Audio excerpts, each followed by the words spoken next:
Open Your Eyes is brought to you by the Belize Bank. Our country, your bank.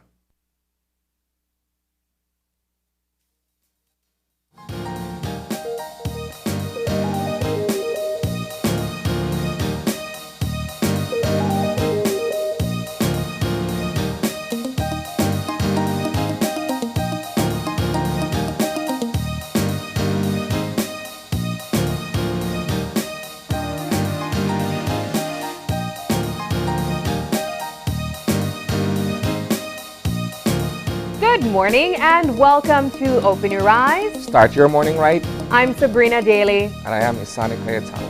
And it's a lovely Wednesday morning, We're Wednesday. at the proverbial hump. Yes, yes, yes. And I won't go into the discussion of what we consider the hump day to be today. We'll save it. You know, it is hump day. It's Wednesday. And we are happy to have you here with us wherever you are, in your homes, in your cars, locally or abroad, having your first cup of coffee, or just like us, kind of relying on what energy we woke up with, yeah? Well, I'm rested, so yeah, I'm energized and ready for the day ahead. I'm feeling rested too, but wherever you are, we want to say thank you for joining us as you start your morning right on a Wednesday morning. It's a lovely day, Isani. I took the drive to work this morning and the sun was red hot. And that's usually a warning that you might want to roll up your sleeves and try to get in a cool place because it's going to be warm. Of course, we will be confirming that with the National Meteorological Service, but I'm looking forward to a warm day today. There's a lot that's going to be happening today as well. So if we're to jump in our What's Buzzing segment quickly, I know that it's a big day for us in the news. And of course, it's a big day for the family of Laddie Gillett. The sentencing of former police officer Kareem Martinez will be dealt with today in the High Court.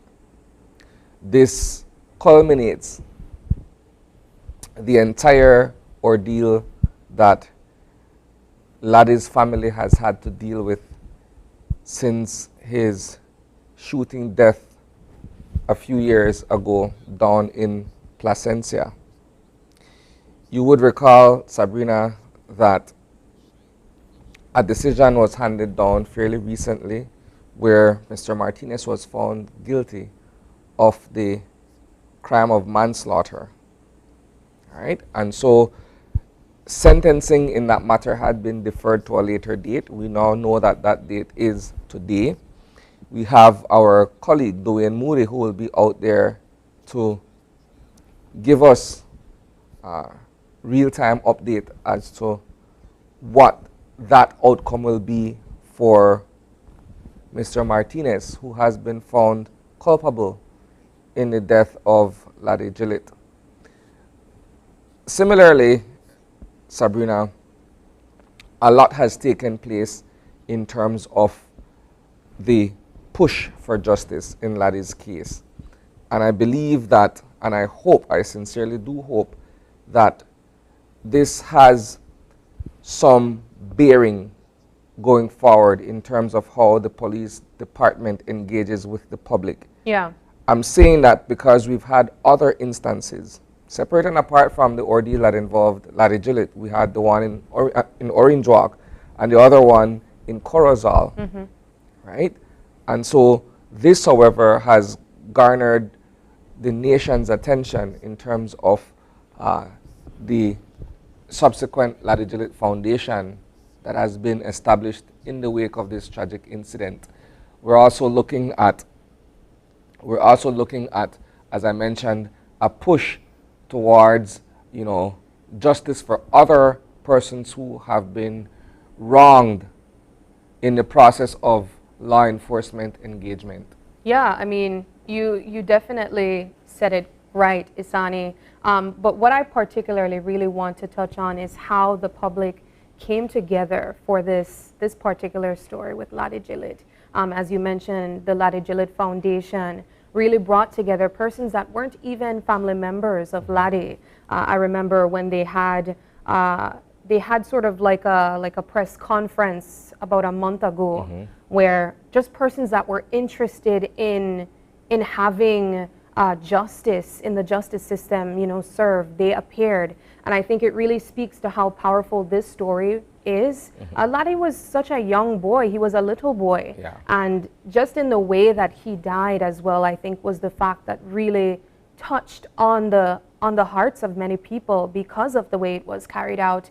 And you know, in a regular case or in a regular situation, as much as we might not want to think about it, a lot of times these cases kind of just, they go silence and we don't really hear what happens next. Well, in many instances, regrettably so, these matters meander through the justice system. And we don't because know. of that, public attention, you know, shifts to something else. And so keeping this matter alive through advocacy and other means, I think is what continues the discussion that we're having in respect of, you know, again, the department being able to engage with civilians in a humane manner.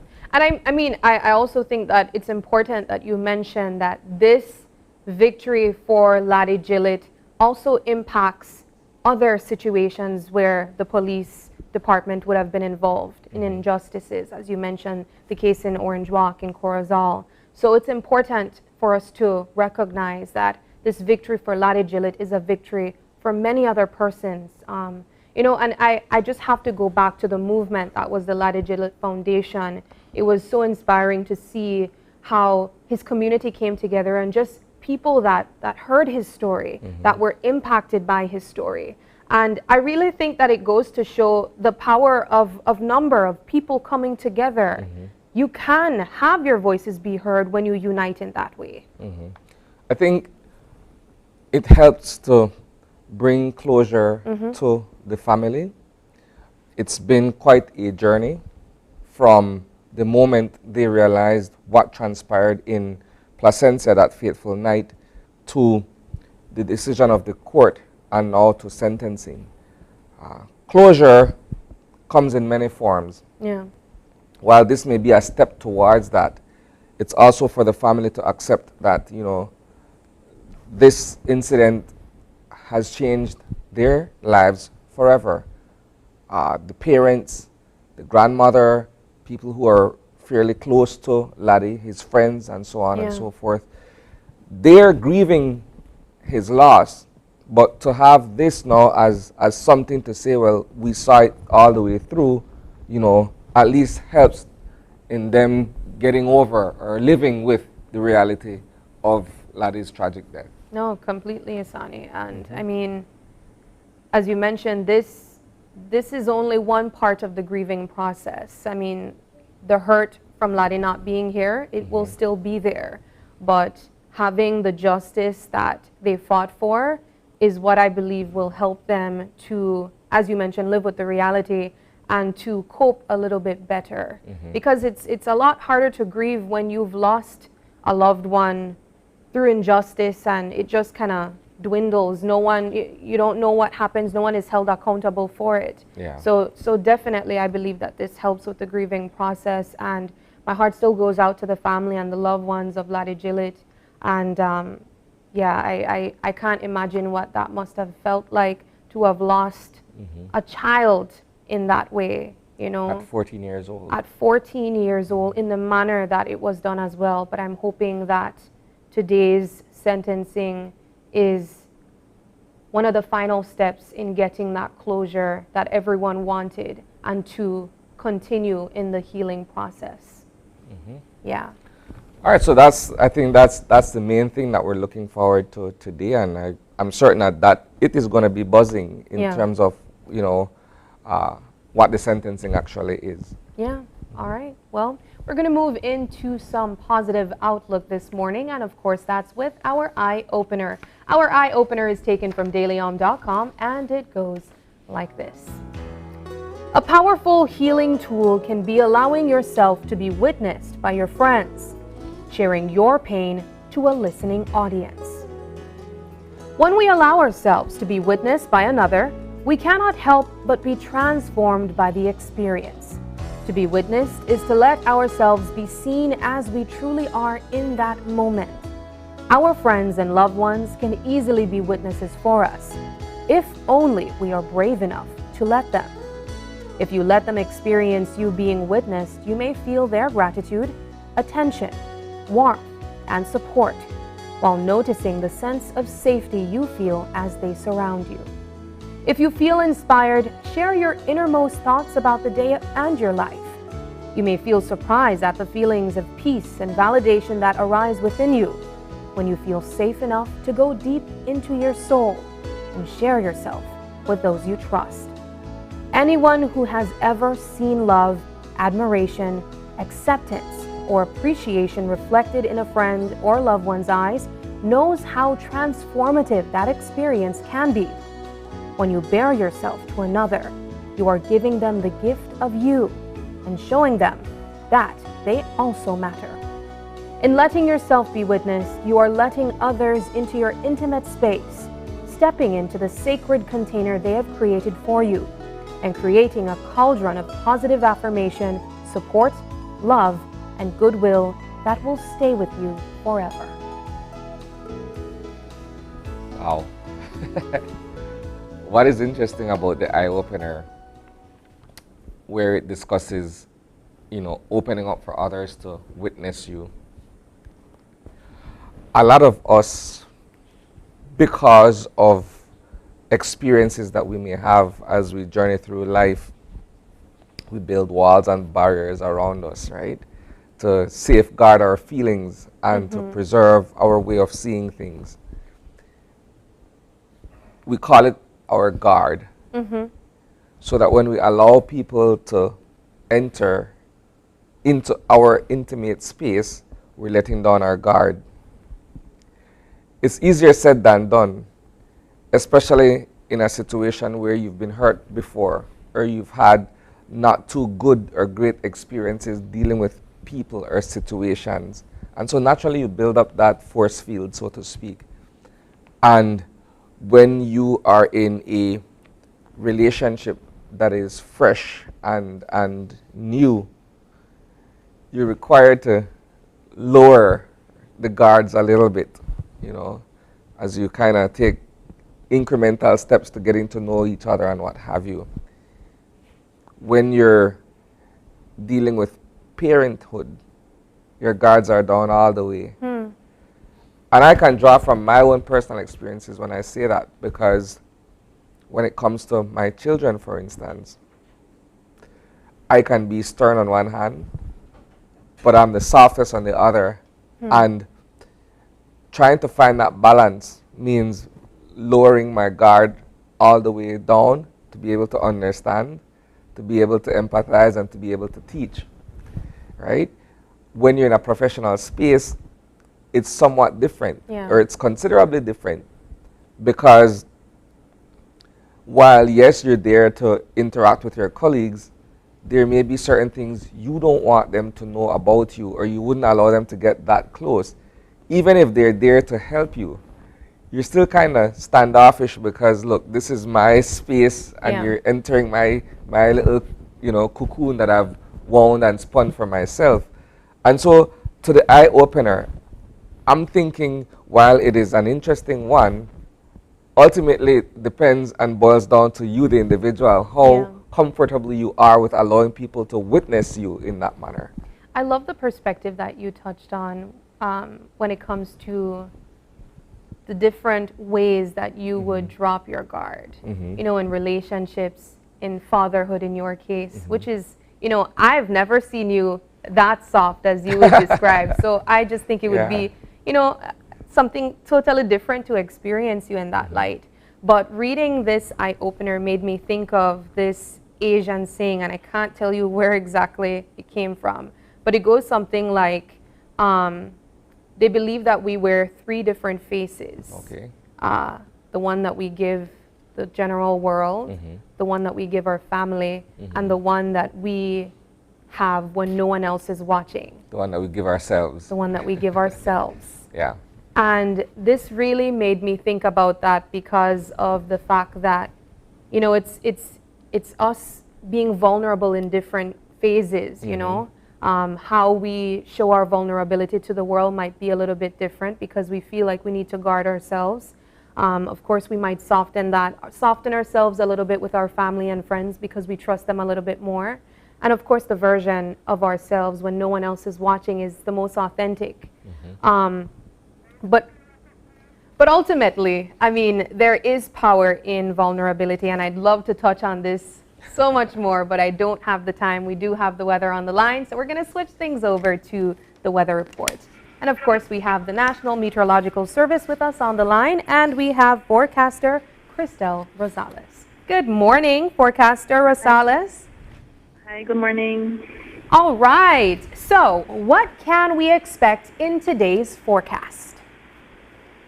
Okay, fair and hot conditions continue.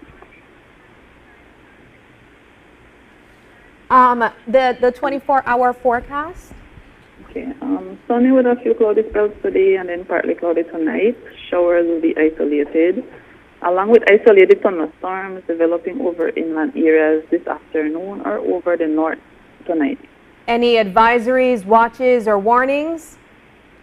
We do have a heat alert that's continuing, so residents, especially inland, are advised to stay hydrated and avoid outdoor activity as much as possible, especially during the afternoon. Okay, do you guys have a general outlook for the rest of the week? It's going to be continuing hot and warm with isolated showers developing and afternoon thunderstorms over inland areas. It's going to be that general pattern for the next few days. All right, perfect. And the temperatures as well for the 4-day forecast? Okay. Well, for the coast, it's going to be mostly between the upper 80s or lower 90s, 89 to 90. Inland, it's going to range from about 98 today, possibly 99 tomorrow, 98 on Friday. And it's going to be continuing that very warm to hot trend. All right, as we expected. All right, thank you very much, forecaster Cristel Rosales. You have a great one. Yeah, thank you. All right. That's what we can look forward to. I should join the team, Isani, because I told you, I told you guys it would be hot. But yeah. I'm going to make every effort to remain indoors today. The AC in the newsroom blows cool. Yeah. So I'll try to stay inside as much as possible. Yeah, I mean, the only thing with the type of jobs that the reporters have, as much as you try, when the story calls, you have to go, right? Stories are always outside in the field, yeah, not in the newsroom. So we'll see how it goes. Hopefully you get lucky and you can get most of your stories inside this time, today we'll see. at least. All right. So we have something special in store for our viewers this morning. You have been holding over for April Martinez for the past several weeks, and you've been doing an excellent job, I'll tell you that much.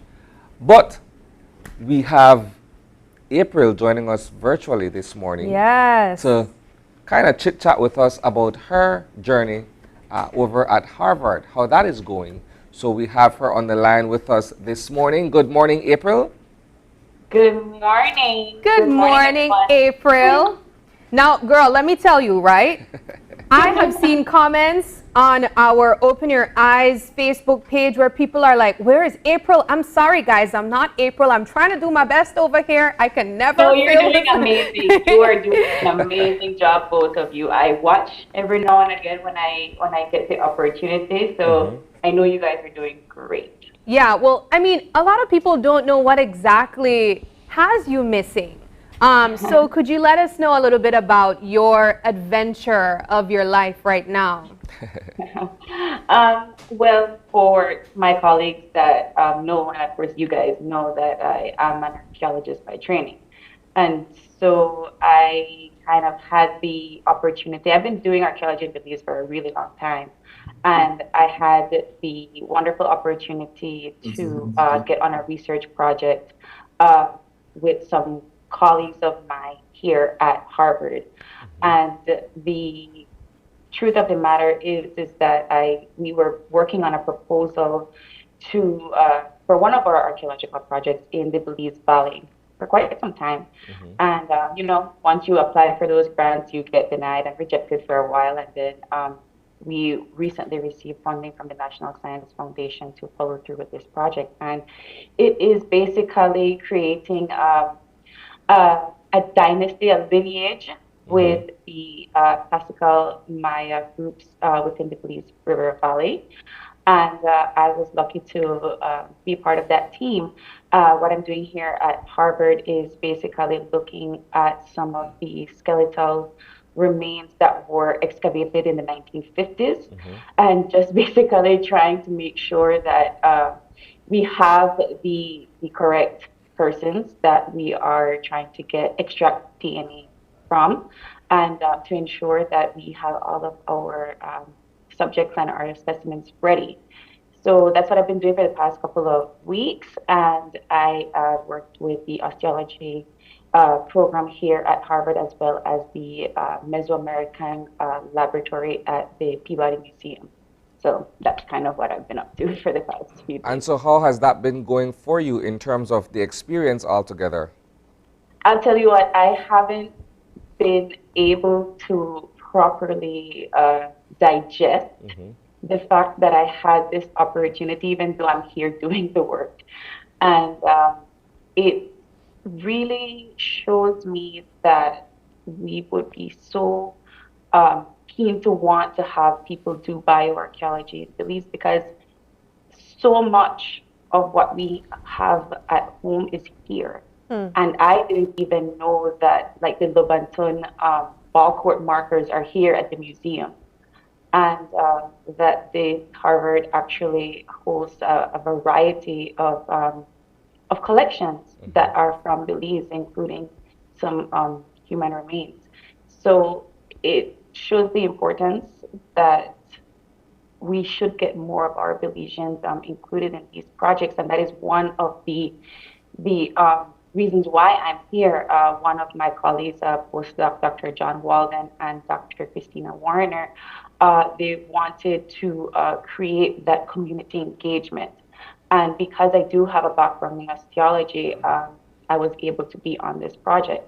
But not a lot of Belizeans do that. And so we're trying to see now that I'm here and I'm able to create those collaborations, how we can get more Belizeans involved and how we can get more Belizeans experience. Because the reality is we don't have the resources. In order for us to store artifacts and human remains, we have to have a properly environmentally controlled space. And I'm not just say Belize at what, 98 degrees. Right now here it's 57 degrees. So we would need a proper facility to have some of these artifacts and these remains. And I'm hoping that after this journey, I am already making plans to return and to continue this particular collaboration with the museum and with the folks at Belize. Excellent. Excellent work you're doing over there, April. We are so proud of you, your Channel 5 family. We're so proud of you, and we can't wait for you to come back and bring everything that you've learned over there at Harvard to contribute here in Belize. I actually have a surprise for Channel 5, but I'm going to keep that for myself. Ooh, we love surprises over here. At least I do.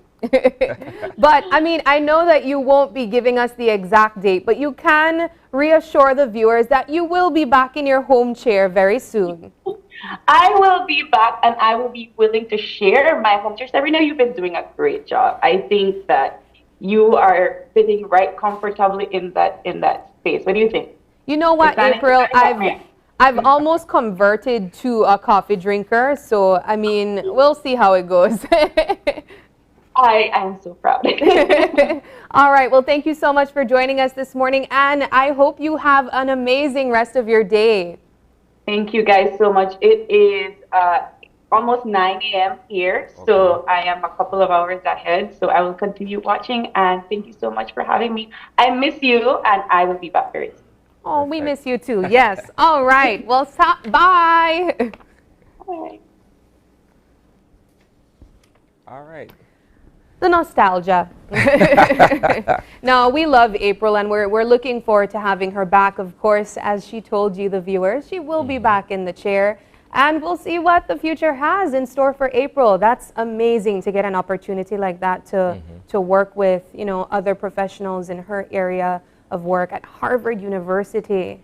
Prestigious. Yes, yes. Not many Yeah. people you hear doing stuff like that. But of course, we're going to go into our show lineup this morning, and we have a great show this morning for you. Our first segment, we'll be joined by the Stan Creek Area Representative, Minister of Youth, Sports and Transport, Rodwell Ferguson, to talk to us about the welcoming of the bamboo industry. Second conversation of the morning has to do with mental health. Have you ever thought whether kids suffer from mental health issues as well? We'll have Dr. Susanna Hoy Mitchell joining us this morning to discuss just that. And of course, it's prom season, and we've been talking about that since Monday as we, you know, saw some prom, a school in action as students were participating in their prom. But how do you prepare for prom? We'll be joined by a makeup artist for the ladies to talk to us about tips and tricks you can use when you prepare for prom this weekend or whenever your prom is. Of course, we're going to take our first break, and when we come back, we will be joined by the Stan Creek Area Rep, Minister Rodwell Ferguson, after the break. Don't go away.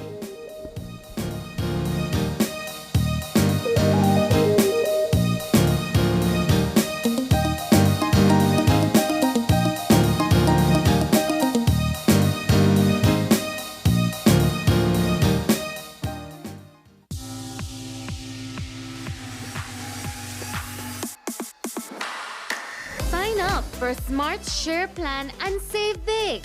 Whether you're a small entrepreneur starting up your business, a student on a limited budget, or a family trying to save, this is the plan for you. With unlimited SMS, calls, and data, we help you save.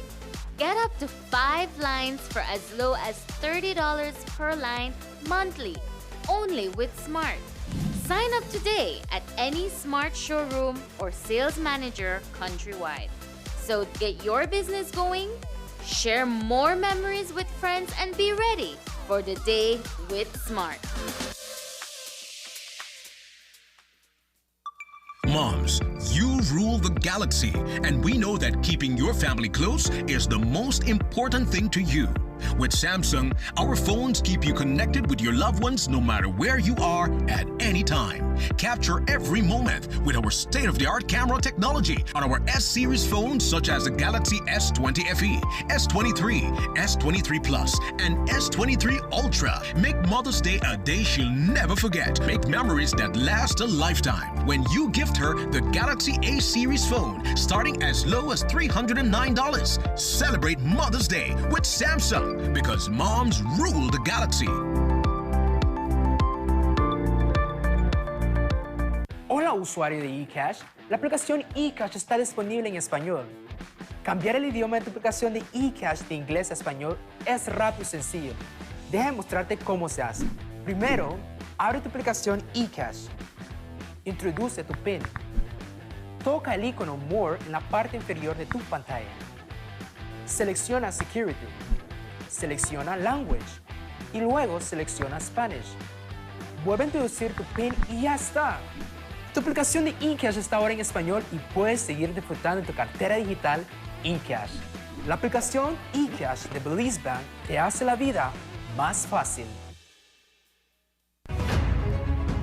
Here's your chance. The stage is waiting. We're looking for talented Belizean singers for another season of KTV The Remix. KTV auditions will take place on Saturday, June 3rd and Sunday, June 11th, starting at 9:30 a.m. to 3:30 p.m. at Channel 5 on Coney Drive in Belize City. We're also now accepting online submissions. 2-minute videos can be emailed to producer at channel5belize.com or DM KTV Remix on Facebook. Deadline Sunday, June 11th at 5 p.m. Come be a part of the biggest singing competition of the year.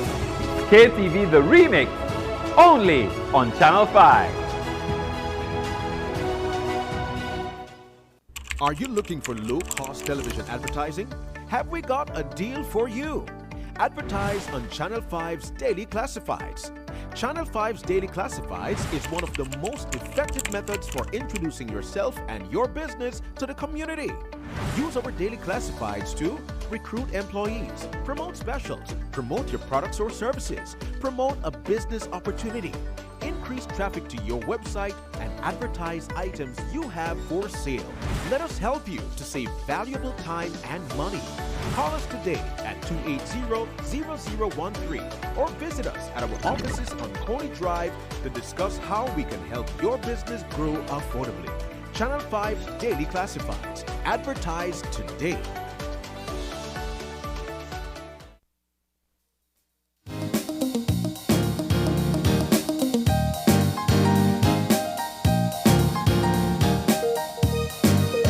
And welcome back. As we mentioned before we took our first commercial break, this conversation that we will be having is with the Stann Creek West area representative who has joined us virtually via Zoom.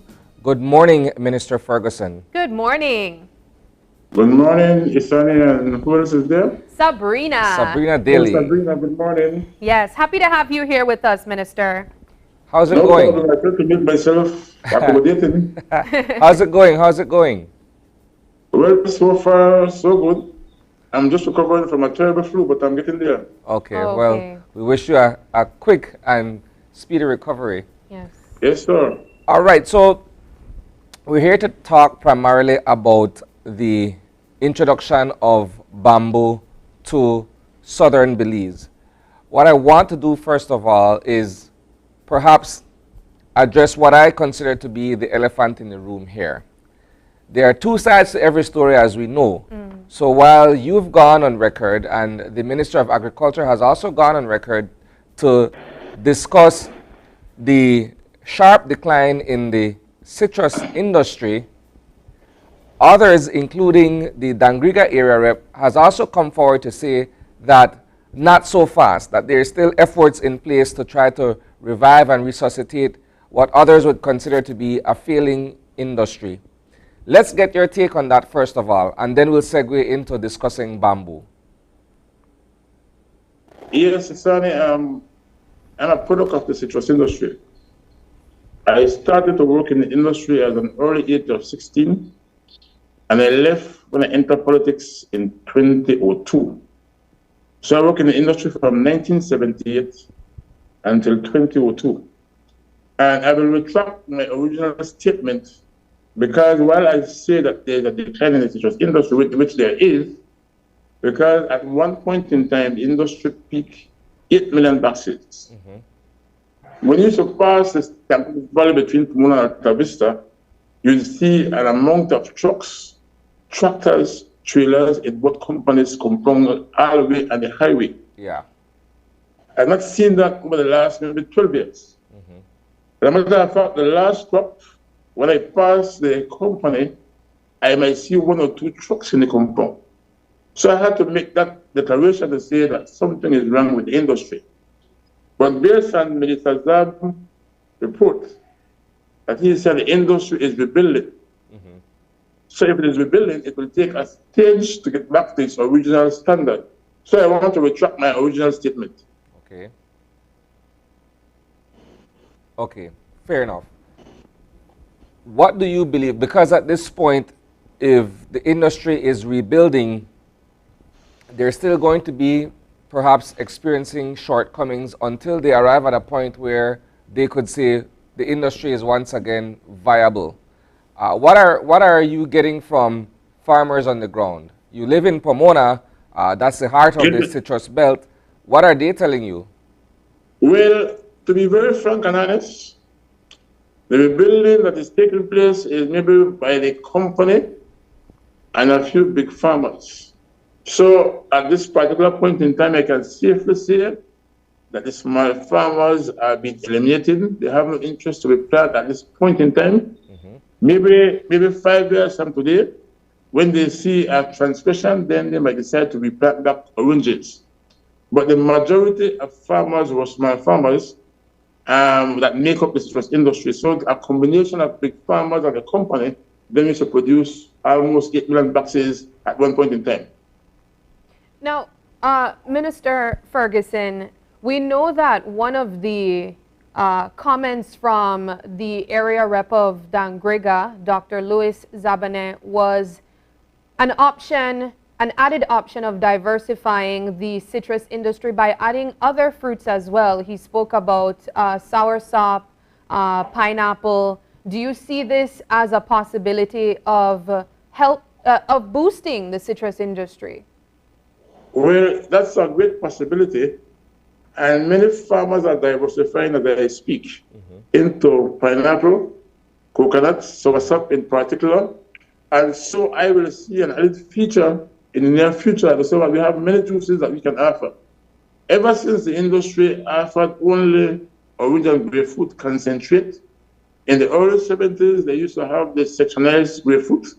But if they are going to now diversify, and they also have to upgrade the factory to be able to diversify to different crops. I'm very supportive of that, and I hope it can be done because the people in the entire Stanton Valley is feeling the strain of the industry. Yeah. Most of them are now looking for jobs elsewhere.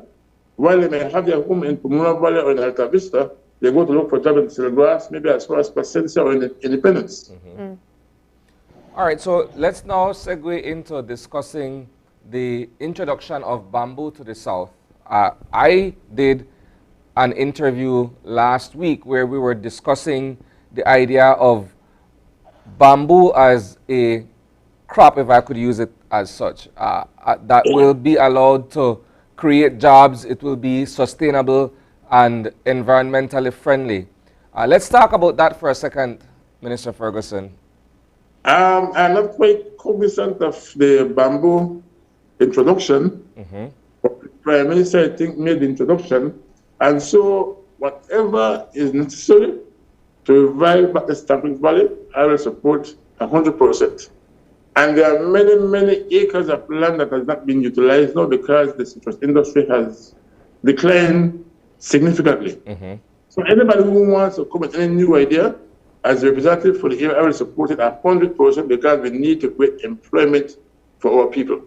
In the early days, the people of Dangriga, people of Silvergrass, the people of Hopkins, people of the Valley were the main people who come to work in the citrus industry. Yeah. When I worked in a company many, many years ago, most of our reapers were local reapers, with a few coming from Bully Tree and Santa Familia in the Cayo district.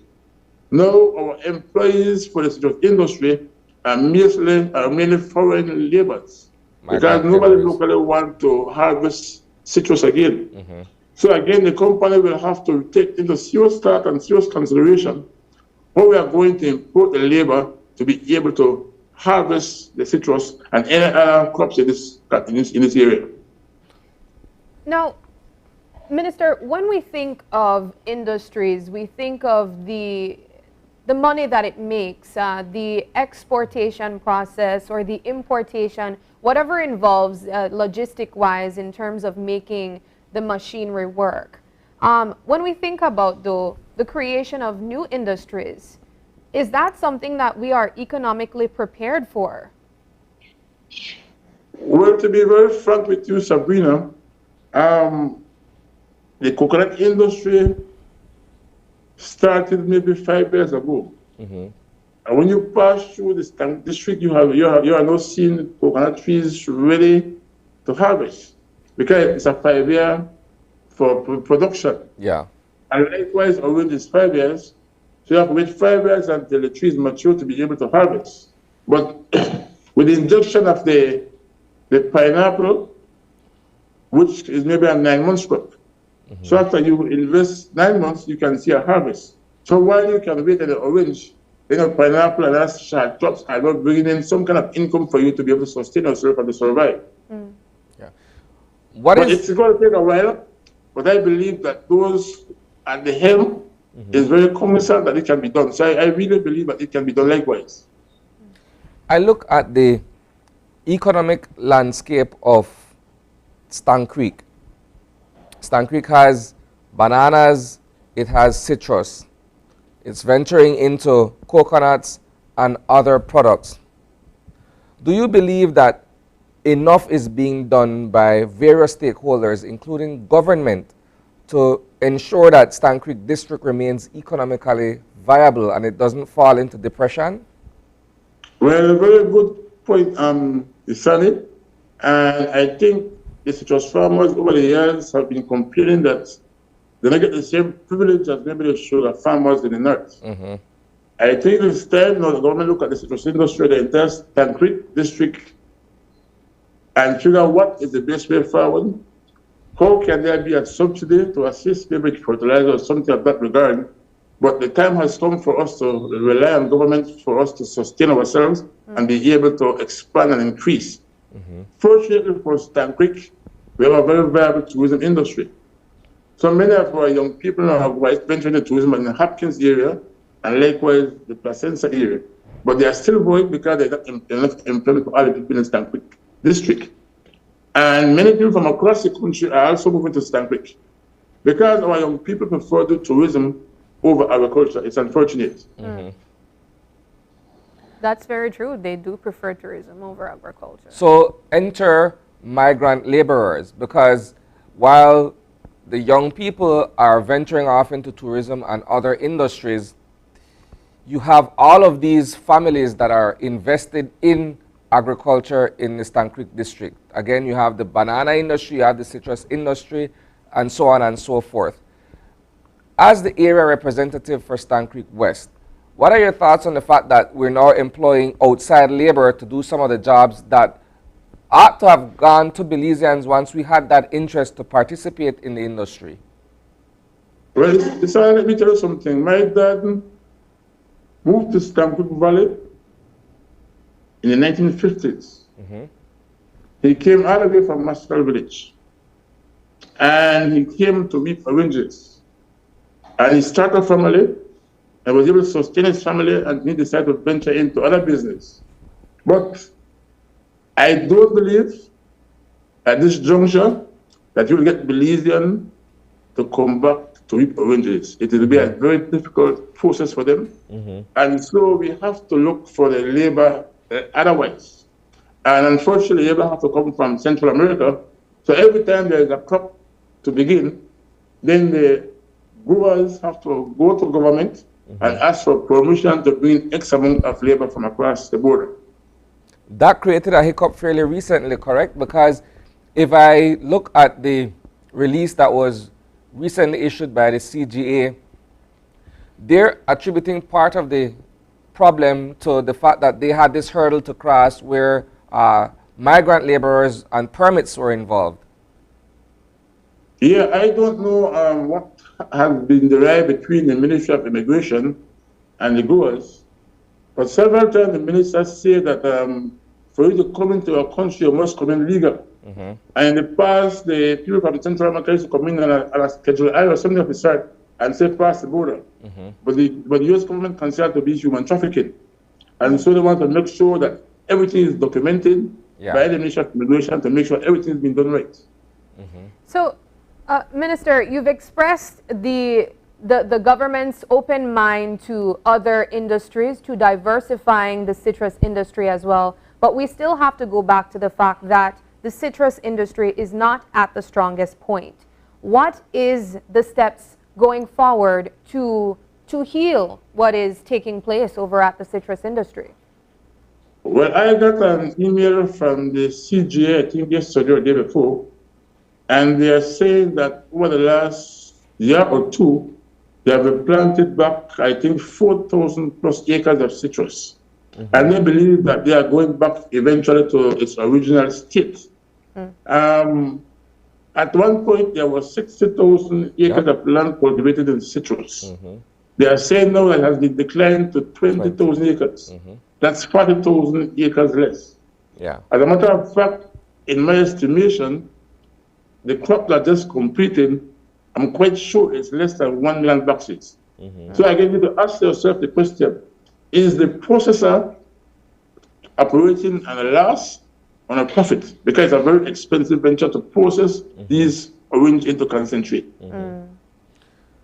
So I'm glad you raised that point, because if you look at the difference between 60,000 acres of land that were set aside for orchards and growing citrus trees and what have you, versus the 20,000 that's presently being used, that's a difference of 40,000.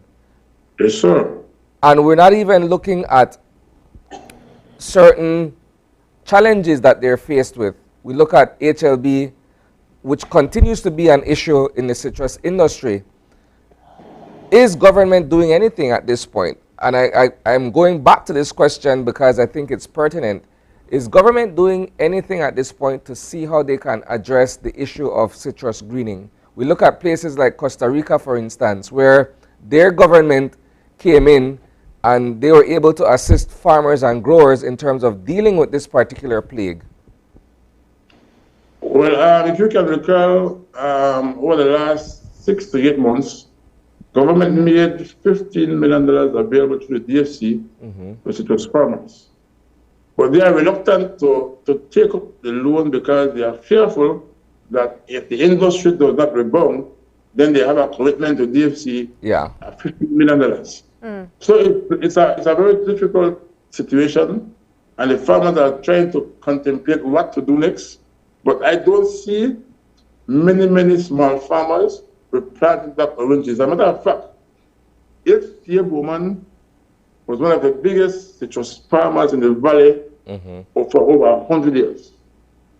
Their farm now is totally shut down. Absolutely no operation. All employees was practically sent home. So I'm a bit naive, and I'm wondering what will be the result 10 years from today.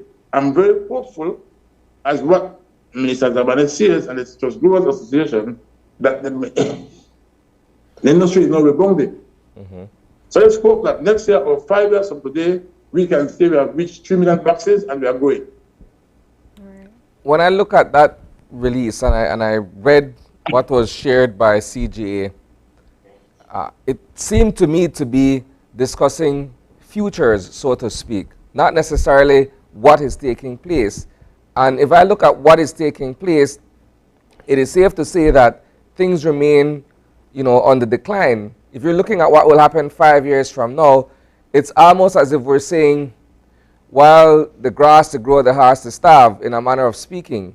Is that fair to think along those lines? That is very fair, Bisani, and one of the biggest problems is to fertilize, normally to fertilize twice per year. But the cost of fertilizer has skyrocketed that the poor farmer can't afford to fertilize. I know the Prime Minister went to Venezuela maybe a year ago or a couple months ago, and he's negotiating with Venezuela to figure out how they can subsidize the citrus farmer and other farmers with fertilizer. Because when I was a young man, a tree of grapefruit used to give you 11 boxes maximum. And an orange used to give you 6 to 7 boxes maximum.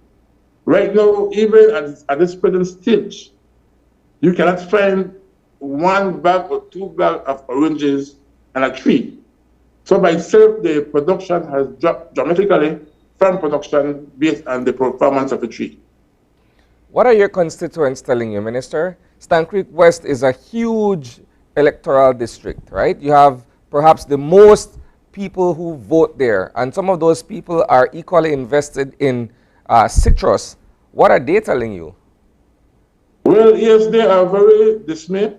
And for example, from Silvas, for argument's sake, to Red Bank, most of them are now concentrating to figure out how they can go into cocoa likewise.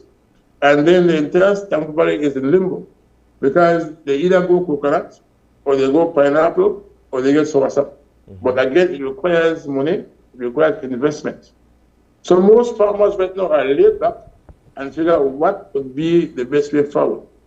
I think what they want to see that the bigger growers take the lead and take the jump, and then the silver part is going back to its glory days. Then we'll say, no, I think I'm not afraid to invest anymore. Minister, I'm hearing a lot of challenges from this industry. Obviously, persons involved, the working body that are also in distress, they're worrying about their jobs. And of course, we're hearing the response from the government that's still hopeful. Is it something that we're trying to not create a sense of chaos among the public in accepting what looks like the reality of the citrus industry?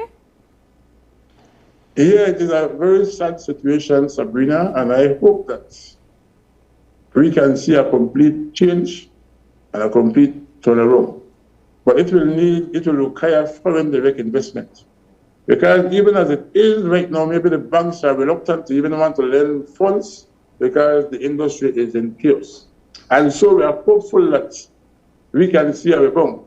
But I want to make mention that the entire Stankoot district have potential for ecotourism likewise. Yeah. Because we have the sea, we have the river, we have the jungle.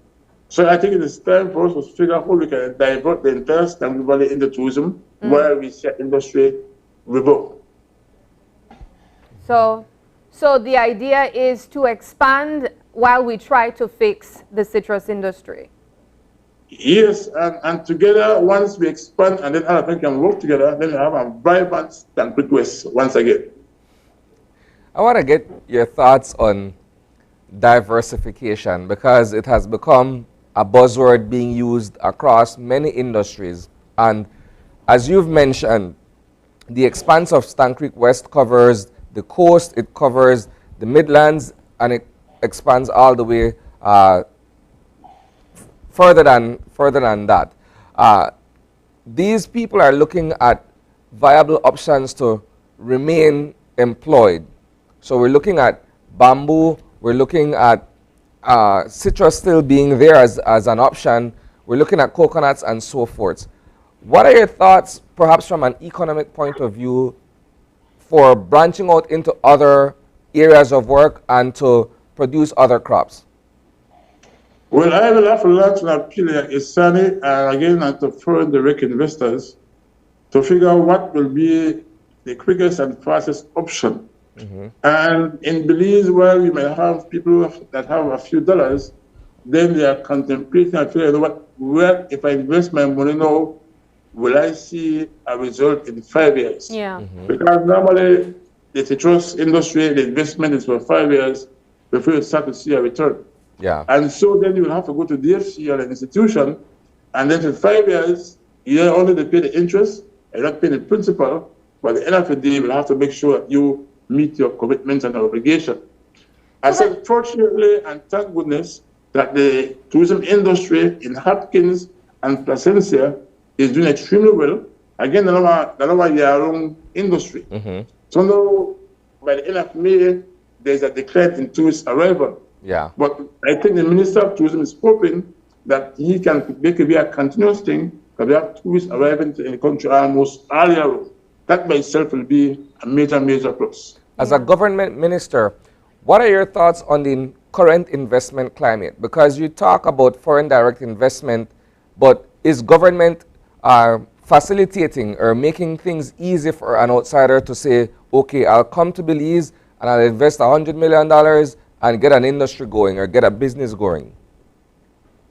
Well, once you come in as an investor, and you will talk to the Ministry of Economic Development and Beltrade, and you can apply for an investment package. And so once Cabinet decide that, you know what, this is a viable venture, then let us give us some incentive to be able to operate in this country, because we need the investment. All right, Minister, as we wrap things up, do you have any last words as it relates to the industry conversation and the future of diversifying and adding new industries in Belize? Well, Sabrina, it is important to diversify and add new industry. When you should pass through Stankoot Valley maybe 20 years ago, especially when the trees were blossoming, you should smell the blossom. Yep. Now you pass through Stankoot Valley, there is no smell of any blossom because there is basically not much production. Yeah. So I'm hoping that we can go back to the glory days and we can see the citrus industry and other viable crops start to strive to be able to create opportunities for our people. But I can see where people are getting very dismal because I already built my house in the Stanford Valley and I have to go and look for a job all the way to Placentia. It is sometimes not economically viable. But in closing, I'd like to make mention to my constituents. It's a very huge constituency. And when I am given a portfolio as a Minister of Government, especially in transportation, youth and sports, take a lot of my time. But I still try to go back to my constituency as often as I possibly can. I'd like to thank all of the sponsors in Stanford West. There is a working relationship between myself and all of them, bar none. And every so often we now have a day. For example, this weekend we are going to have Maimapan Day.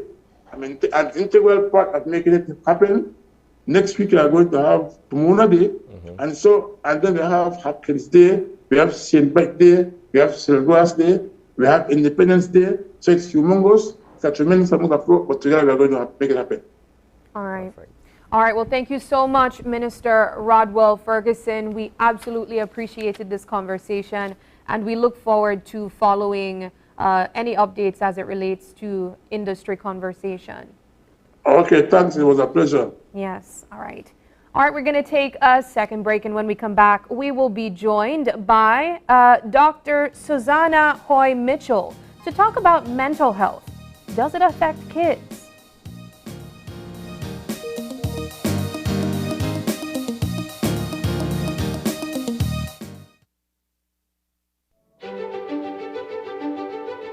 Technology is ubiquitous, and it's transforming how, when, and where we work. Fulltech Systems is placing award-winning devices in the hands of information workers, allowing them to work without compromise in a world without wires, to innovate, create, and to maximize productivity anytime, anywhere, satisfying the needs of the desk-centric remote and field worker and every other worker in between. We are providing the industry's best devices to businesses going through the process of digital transformation. Partner with us today to provide the solutions that will allow your employees to work effectively and efficiently to enhance your customers' experience.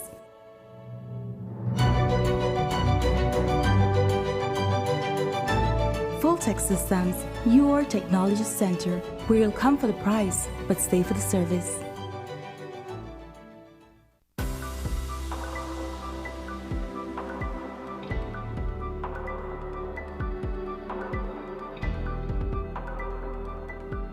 When designing your kitchen or bathroom, you want fixtures with functionality and style.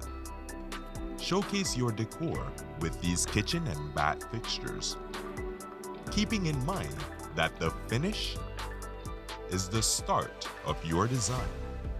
Choose from our wide selection of Delta, Peerless, American Standard, and Easy Flow, available at Benny's, quality and savings. Westrac Limited is committed to working hard every day to ensure you get the right products at the most affordable price. We strive to have the greatest selection of quality, affordable, and timely products and services that will enhance your personal or corporate lives. With an extensive line of products, we'll be sure to have what you need. For even faster service, you can contact us on Facebook, WhatsApp, or by email. We look forward to seeing you come through our doors at your nearest Westrac branch today. Here's your chance. The stage is waiting. We're looking for talented Belizean singers for another season of KTV The Remix. KTV auditions will take place on Saturday, June 3rd and Sunday, June 11th, starting at 9:30 a.m. to 3:30 p.m. at Channel 5 on Coney Drive in Belize City. We're also now accepting online submissions. 2-minute videos can be emailed to producer at channel5belize.com or DM KTV Remix on Facebook. Deadline, Sunday, June 11th at 5 p.m. Come be a part of the biggest singing competition of the year. KTV The Remix, only on Channel 5. Are you looking for low-cost television advertising? Have we got a deal for you? Advertise on Channel 5's Daily Classifieds. Channel 5's Daily Classifieds is one of the most effective methods for introducing yourself and your business to the community. Use our Daily Classifieds to recruit employees, promote specials, promote your products or services, promote a business opportunity, increase traffic to your website, and advertise items you have for sale. Let us help you to save valuable time and money. Call us today at 280-0013 or visit us at our offices on Coney Drive to discuss how we can help your business grow affordably.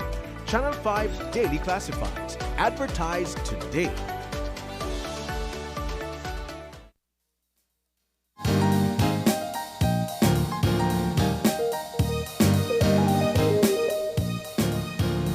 Welcome back. We are having our second conversation for the morning, and the conversation surrounds mental health and children. Now, that's a topic that we don't really join together very often. But of course, we are joined by psychologist Dr. Susanna Hoy Mitchell to give us some more information. Good morning. Good morning. Now, doctor, as I mentioned in the introduction, this is not always a pairing that you hear, mental health and children. Yeah. Is this something common? Is it something that we should recognize that children too face mental health challenges? Definitely, definitely. So often we dismiss kids, right? We think kids have nothing to worry about. They live a carefree life. Their life has no stressors, but that is so far from the truth. Kids suffer so much from mental health issues as well. And it's so important that parents know the signs and symptoms and can recognize the patterns, you know, especially after COVID. You know, the mental health diagnoses have increased significantly since the COVID pandemic. So we want to make sure that we are addressing kids' needs and that we're helping them because they struggle. You know, these struggles come out in everyday lives, behaviorally, but also academically. So we want to make sure that our kids feel supported and that they don't go, you know, dismissed or unnoticed. Now, you run a private clinic where Yes. you 75% of your patients are children. Yes. That is something that we don't hear often. Yeah. Could you talk to us about the age ranges that you would be working with at times? So I see from little babies, from infants, so from 12 months old, all the way up to adulthood. So everywhere in between. So the little babies I usually see for developmental assessments and then behavioral issues. And then school age kids for everything from academic problems, like I said, learning disabilities, ADHD, and then definitely mental health needs such as depression, anxiety, the different types of anxiety, even more severe problems like conduct disorder or ODD. What would you say perhaps are the reasons behind children facing mental health issues? Is Yeah. it perhaps experiences at home that trigger these reactions? Definitely can. So kids have also ACEs, right? The, you know, adverse reactions or adverse events, so, and traumatic events. But, you know, kids also have a predisposition, just like you and me. We do have a family component, you know, a hereditary component to mental health. So if someone in the family does suffer from mental health issues, it is more likely that kids will suffer as well. But again, yes, you know, family traits and then also adverse events. So traumatic events can definitely trigger mental health in kids. Let's talk about depression and anxiety with children. Yeah. How does that look?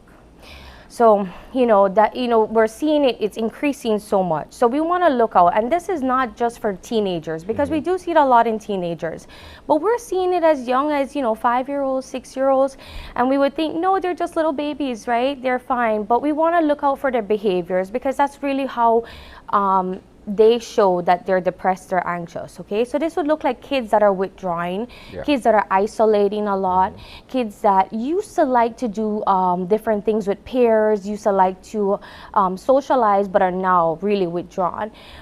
These are kids that are experiencing more fears, that they're saying that no, they don't want to go to parties, they just want to stay at home, they want to, you see, they seem very nervous or agitated when they're around crowds. So the main sign would be isolation and then a change in behaviors. You know, a child that was usually very calm, a child that, usually easygoing, going the flow now has a lot of behavioral difficulties. I love that you mentioned that there has to be a change, because when I think of isolation and just being quiet, that could be mistaken for an introvert. Yeah. You know, there are persons that really don't like being out in public spaces, and I imagine that could also be a child as well. So when you're spotting a mental health challenge with a child, does it have to involve a change in behavior? Usually we see, yes, either that a new behavior that arises, like a regression in behavior too, or also a behavior that has gotten worse. Okay. Yeah. Wow. I'm looking at it from the point of view of a parent who, when you're around your child, you're very in tune to his or her behavior, and so there are certain patterns that you'd be able to identify, some healthy, some unhealthy. But at the same time, kids pick up on a lot of things that they see around them. And so some behavior, bad as it may be, are somewhat natural because the child is exposed to friends, to television, whatever, and they pick up certain things. But how would you be able to detect what is perhaps a natural part of their progression versus something that they're challenged with? Yeah. So what we really want to look for is a decrease in functioning. Okay. So it's not necessarily that, you know, our kids are maybe hitting, or that, you know, they may have picked up some bad words at school. It's maybe a child that was functioning properly and now they have a decrease in functioning. Like their grades are now suddenly dropping, or that they were happy to go to school, but now they're experiencing some school refusal. They were very verbal, but now we're seeing some mutism. So we have to see that their everyday life seems more of a struggle to them. I want to talk about your line of work and how you work with children at your clinic. For instance, if you're presented with a case of a child with anxiety, how do you go about resolving that? Yeah. So first we want to get a good history, right? Because we want to know when this started, if there was any major event that triggered this, like COVID or recent death in the family, or any type of abuse as well. So we want to get a good history, because that is a great way to figure out how severe the problem is and then how to tackle the problem. We need to know what type of anxiety, because there's so many different types of anxiety that kids could experience. Phobias, panic disorder, social anxiety, separation anxiety, OCD. So we need to know where the anxiety is coming from, what type of anxiety, and then we'll be able to best treat it. You know, although I do provide therapeutic services, and that is a main part of the treatment for anxiety and depression, you know, parents are also very involved in this process, because what I can do an hour a week, the parents need to follow up the rest of the week, and then also school is so important, because they're in school for so long during the day that it's really important that it's a group effort and a team. The challenge response. The challenge with the classroom setting, I would imagine, is the fact that the teacher has so many different students that they're interacting with at any given point in time, that it would be difficult to provide specialized attention to one particular child who is faced with an issue. I want to kind of segue or go back a bit to phobias. Some would think that, in a sense, phobias are natural. Right? If you're afraid of spiders or, you know, worms or whatsoever, one would think, well, you know, it's natural that it's not everything that we have a natural inclination to or towards. Of course. Kind of like heights, right? It's natural to be afraid of heights. You know, that is the way of our body protecting ourselves from getting hurt. So yes, I'm glad you mentioned that, because in a sense, anxiety is a natural part of living. So if we didn't have anxiety, for instance, we wouldn't prepare for a test, right? If we weren't worried that we were going to fail a test, we wouldn't care. So anxiety on a small level is really important, because it triggers a response in us for us to activate, right? Again, I go back to functioning. We want to make sure that the fear of spiders isn't inhibiting us from going on a weekend trip with our family, isn't stopping us from going to the zoo, isn't stopping us from enjoying life. So we can have a fear, but we want to make sure that the fear is kind of contained, that it's not stopping us from living our daily lives. I also want to touch on how COVID-19 affected children and their mental health. This is something that we talk about constantly with adults and, you know, the shift that took place with the workforce and all of that. But we don't necessarily always touch on how it affected children and their mental health, except with education. Yeah. Is there anything else specifically that children would have been impacted by? So we were isolated for so long, right? It became the norm to stay at home, to protect ourselves, of course, you know, for health reasons. But then kids got a little comfortable with that. We got a little bit attached to our electronic devices. And now kids are having a hard time socializing after this. They're having a hard time being exposed or having to do any kind of activity out of their comfort zone.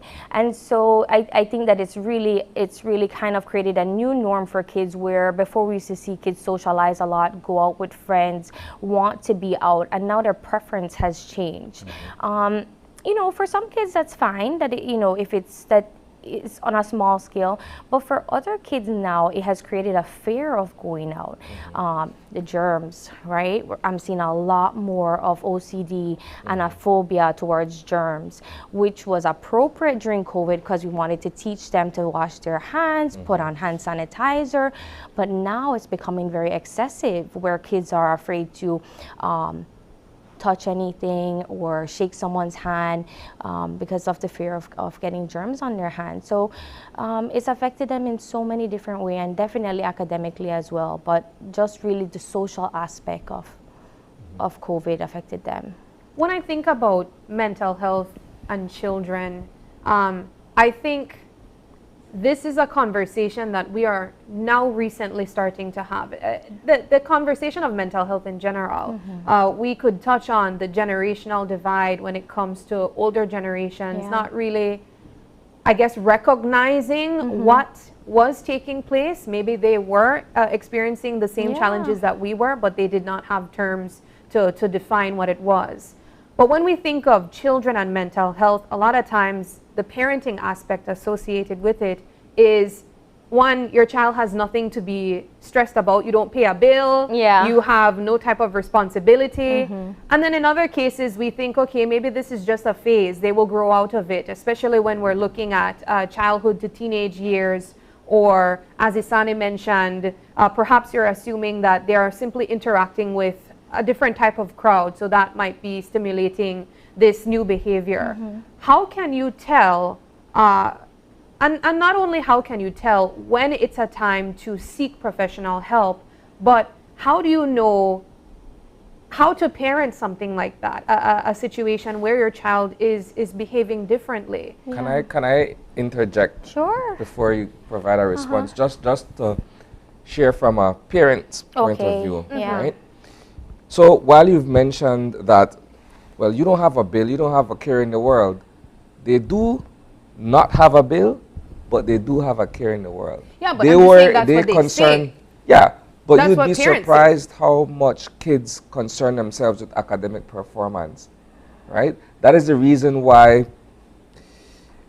kids go into like a panic before an exam or whatsoever, because we as parents have a natural or innate habit of putting downward pressure. You have to pass that test.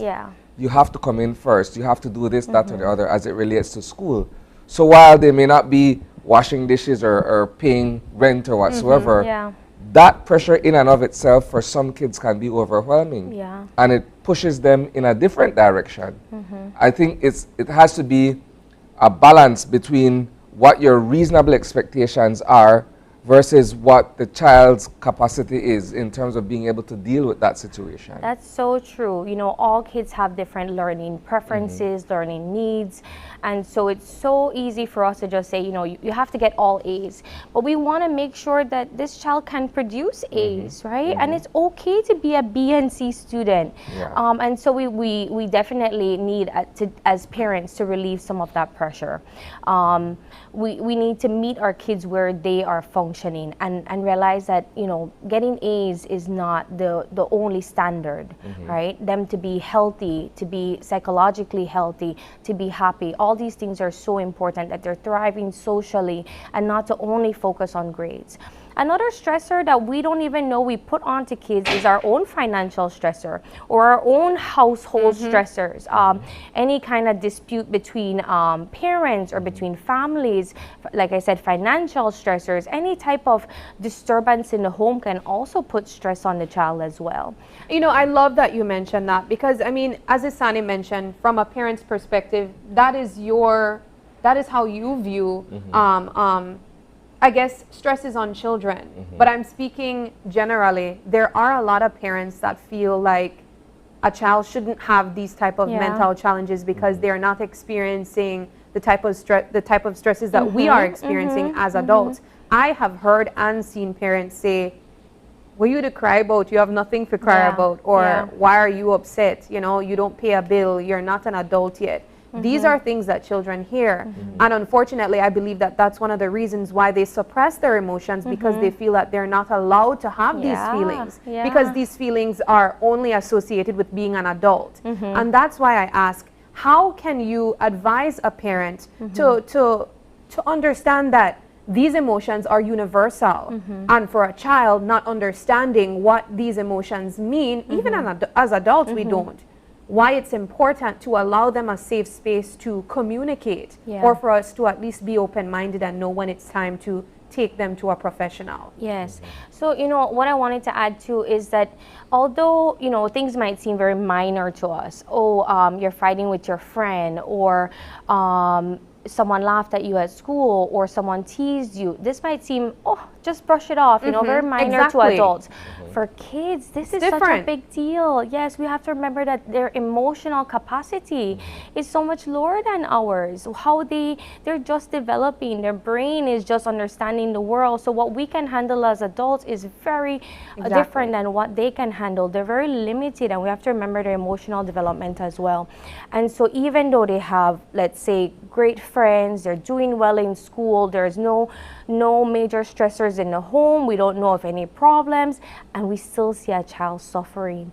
There's something going on, and so that is when we want to say, okay, yeah, something is going on with my child, I need to seek help. And then more if something has happened, right? An abuse, some sort of abuse in their life, some sort of traumatic event, we want to seek help. And it's always good to just check, right? We can check in with the school, we can check in with the school counselor, and it's always good to just come for a consultation if you have any concerns. Let's talk about, go.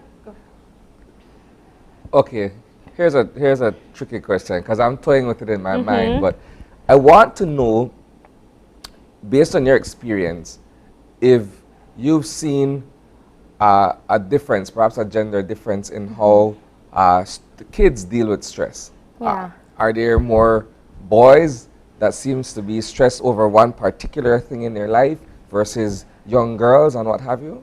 You know, I'm glad you mentioned that, because I find that parents seek help more for females than males.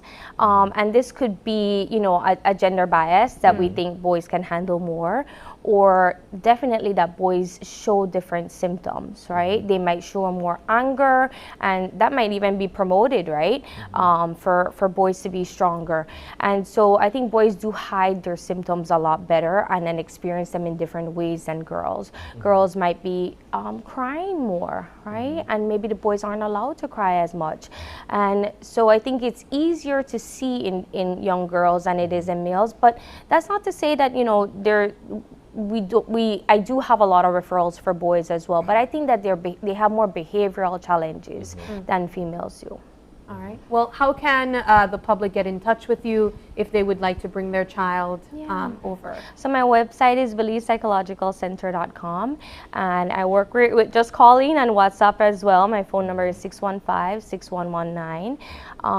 And yeah, they can also Google me, so whichever way. And there are also other mental health professionals as well out there. So please, whoever you feel comfortable with, it's so important that you seek help for your child. Wonderful. Thank you so much for joining us, Doctor. This was a rich conversation. I'm hoping that a parent or a child heard, and they're inspired to do something about a situation. It's taking place within their homes. We're going to take a break, and when we come back, we'll be joined by a makeup artist to talk to us about preparation for prom. Don't go away.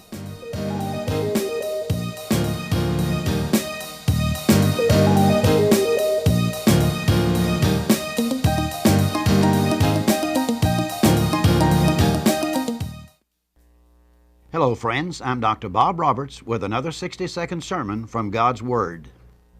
The Bible says that we are not to forsake the assembling of ourselves together, but are to encourage one another as we see the day of Christ's return near. A nobleman in Europe years ago illustrated to his friends the importance of church attendance. He had wanted to do something special for his village and finally decided to build them a church. No one saw the complete plans for the church until it was finished. When the people gathered, they marveled at its beauty. Then someone asked, "But where are the lamps? How will it be lighted?" The nobleman pointed to some brackets in the walls. Then he gave each family a lamp, asking them to bring them each time they came to worship. He explained to them, as they brought their lamps, that their area where they would be seated would be lighted, but that if they failed to come, that part of God's house would be dark. Let me ask you this personal question. If this procedure was followed in your church and village this Sunday, how much light would be in your church? Today's 60-second sermon has been presented by Christian Foundations of Faith in cooperation with the Baptist churches in your area.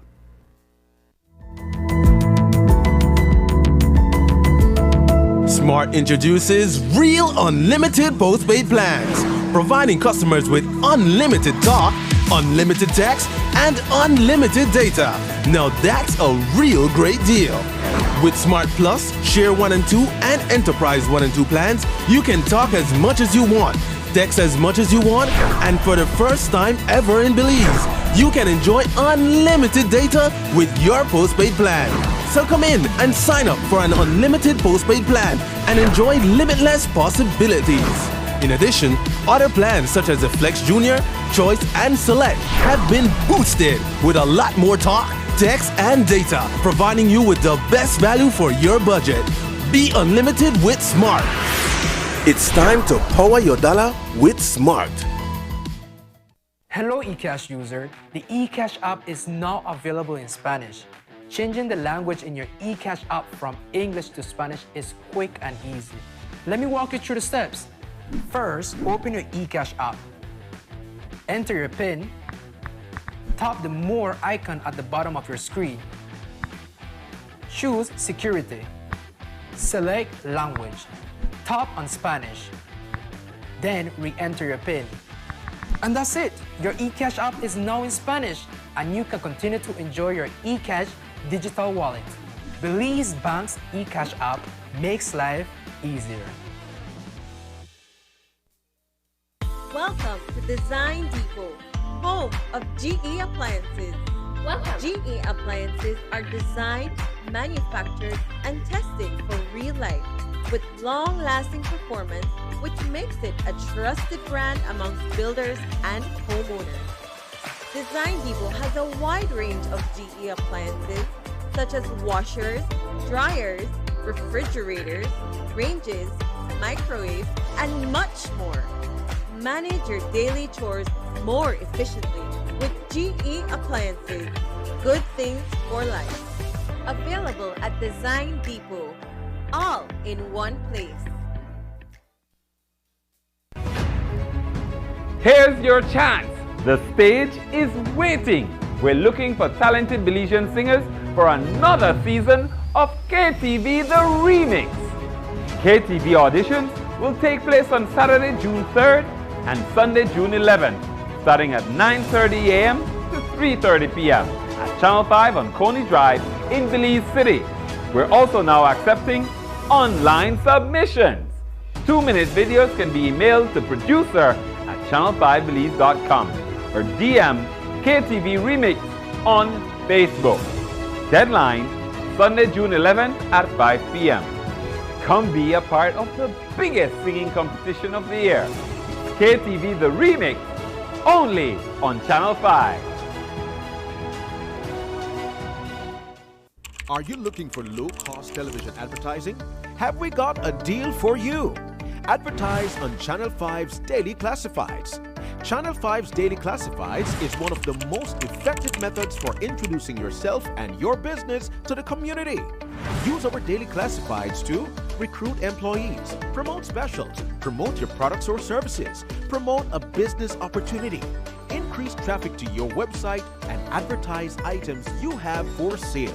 Let us help you to save valuable time and money. Call us today at 280-0013 or visit us at our offices on Coney Drive to discuss how we can help your business grow affordably. Channel 5 Daily Classifieds. Advertise today. When someone you love becomes a memory, the memory becomes a treasure. Channel 5 introduces the Daily Obituaries. The Daily Obituaries will broadcast all death and funeral announcements and memorials to honor your loved one's life and memories. The Daily Obituaries airs on Channel 5 prior to the evening newscast, with subsequent repeats at 10 p.m. and 12 noon the following day. It will also be placed online on our social media platforms, all for a standard package fee. Celebrate their lives and memories with Channel 5's Daily Obituaries. Honor in life and reverence in death. Dwayne Moody, Isani Cayetano, Marian Ali, Paul Lopez. Your News 5 police teams do whatever it takes. Go wherever they need to go, so you can catch the story wherever you are, whenever you want, on whatever device. Channel 5 believes on television, Facebook, Instagram, and YouTube, because news is now everywhere, all the time, and so are we.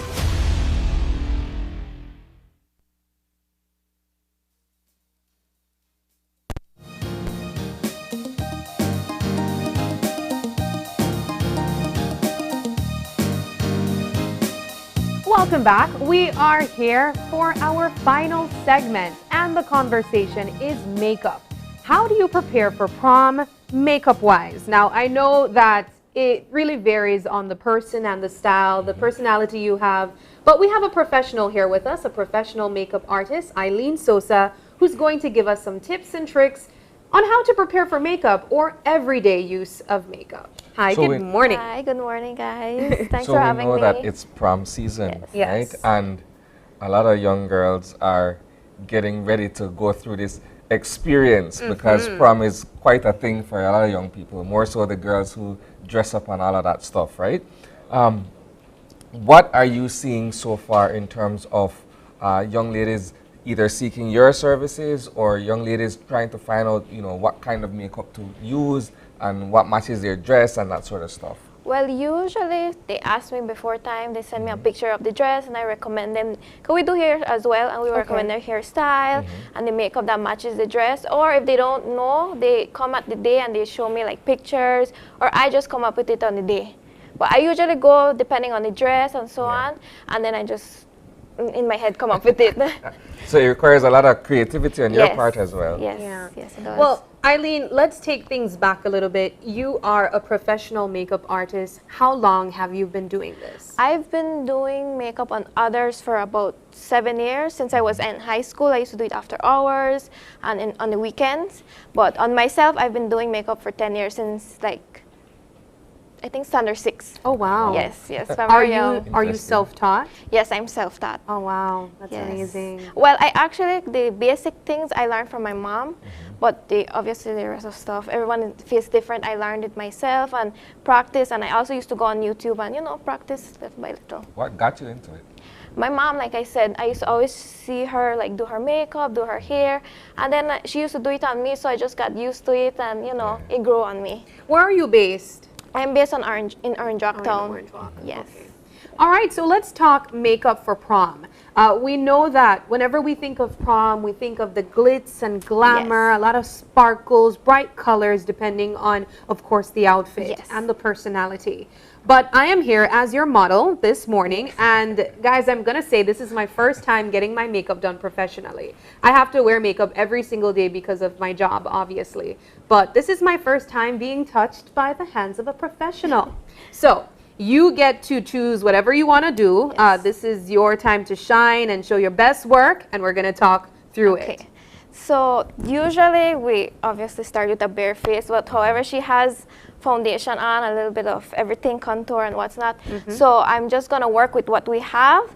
And also her brows, which I usually start with. She has perfect brows. She doesn't really need to do anything with it. So I usually, when they have perfect brows, I don't touch it. Depending if there's like sparse area, I probably would touch it, but she does not have really anything. Yeah, I have very thick brows. Yes. And I mean, that's one thing that I want to touch on first, because there are so many trends when it comes to makeup. I remember back in 2016, it was the boxy looking brows and overly highlighted eyebrows. But now we're looking at more natural makeup that are trending, more natural looking brows. How do you make sure that your work stay relevant as trends change? Well, obviously I have to go with what the trend is. Yeah. But there are certain things that you still like, even though the new change, you still like keep it, I guess. Like you said, like the trend changes, and I have to obviously go with what the trend says, but not all the trend work with, you know, certain type of people. Like, yes, like she has, again, bushy brows. We don't want to do, sorry. We don't want to, like, obviously put any product on it, and the, you know, the stylist to put, you know, like you said, maybe the boxy brows. Yeah. But like, however, her one is like, what do you call it, like feathered.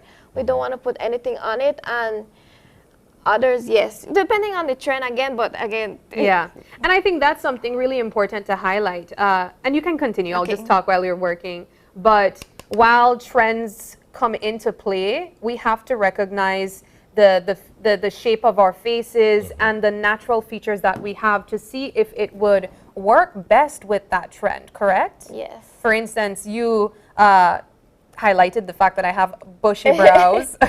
So it wouldn't necessarily work with that boxier look of brows. But I also want to know, do you utilize products, for instance, for brows, where it's kind of like that freezing gel? Is that something that can be used on any type of eyebrows? Yes, usually they call it like the feather brows. You can do that on mostly anyone. Obviously the one that doesn't have like much, you can't really do anything with it. But the feather brows, you can do it with, as a style right now, and you can do it with most people. Okay. Is it perhaps the understanding that one has to know what would or would not work in terms of applying certain makeup on the face or what have you, or is it something that they would ask you first what your opinion is? Usually they ask what my opinion is. They trust me, so I do whatever. And like I said, everyone has different face shape. Yeah. So all the makeup looks obviously will look different and be different. So what are we looking at there? Give us an explanation for the novice like myself who doesn't know much about makeup. We are doing eyeshadow. I usually start off with shadow because sometimes they have fallout. Again, she has foundation, so it might catch it on the foundation. But usually we start off with the brows, and then we go with the eyeshadow, and then we go with the face. But again, she already has her face on, so we go straight to the brows. I mean, sorry, the eyes. And right now we're just adding some transition shade. And that's something that I want to point out to our viewers that don't know too much about makeup. When she said she already had her face on, she meant foundation. So as I mentioned when we started this segment, because this was the last segment and I didn't want to show how much I was tired, I made sure to put on some foundation before. And of course, the base looks like whatever you'd prefer.